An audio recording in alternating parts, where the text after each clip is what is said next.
Read today's full newsletter for the Coddle recipe, the pub award winners, and more. And subscribe free at Love Ireland to get this in your inbox every day.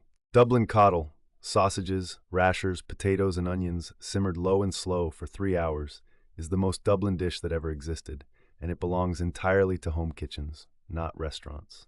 Jonathan Swift ate coddle in the 1700s. Maeve Binchy called it the smell of a Dublin childhood, and the old Saturday night ritual was simple. Pot on the stove, husband out to the pub, supper keeping warm until he wandered home.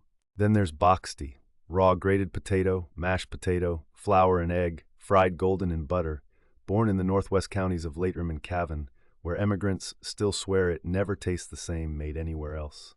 If you want to learn Boxty, where the recipe actually came from, cookery classes in northwest farmhouses still do it by hand. Pair that with a few days in Cavan, and you'll taste exactly what geography does to a dish. And since Coddle and the pub are inseparable, this year's Irish Pub Awards have just crowned the best county by county, from snug city bars to fire-warmed country locals where the talk runs as slow and rich as a good pot of coddle.